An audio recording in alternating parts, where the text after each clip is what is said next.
This place, for me, it means just a sense of freedom, a chance to really figure out who I am, to be who I am, to be loved and accepted for who I am, just the way I was born. I had choices about where I could go, for sure. And I knew that if I came here, I could be myself. Yeah. I feel like I showed up in so many different circumstances being someone...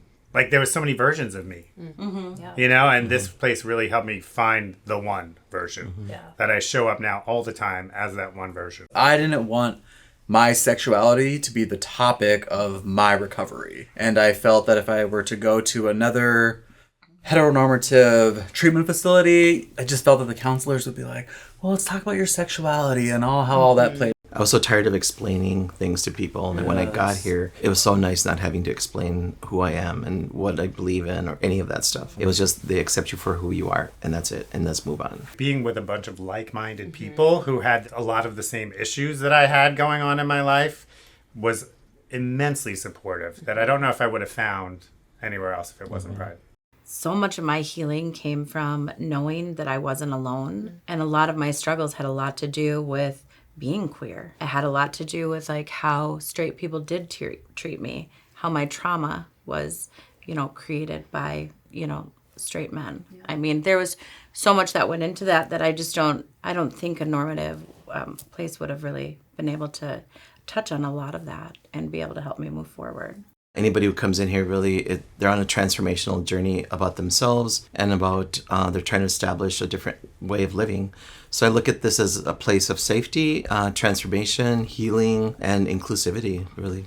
Before I came to Pride, I didn't know that I was transgender, but I knew that I kept getting drunk and getting caught in the women's shoes section at Target. And so when I came here, I transitioned socially for the first time at Pride, and it was because they put me in a sphere around trans people who were living their life and weren't on the edges of society, weren't, a freak show. These were real people who were living their authentic truths. And that gave me the verbiage and the courage to say, oh, this is what is going on with me. This is what I need to do with my life. I think what just happened, too, with Clementine sharing about getting, we all giggled. Yeah. Right? Would that have happened in, a heteronormative environment? I don't know. They probably might have been appalled. Yeah. Who knows? I don't know what their reaction was. But we're with her, right? We hear her. We know that struggle. And that's who I needed to be around. I think you really speak to humor a bit. And so I find that, when I first came here, I used to take myself so seriously, and I tried not to. And then when I came here, it was just so really good to have that common experience with other people that we could laugh at ourselves and not take ourselves so seriously. And I think that was a really big healing moment, too. So we could all laugh together. So it's important not to lose those things, but to also keep it in perspective and be able to not be shamed by them.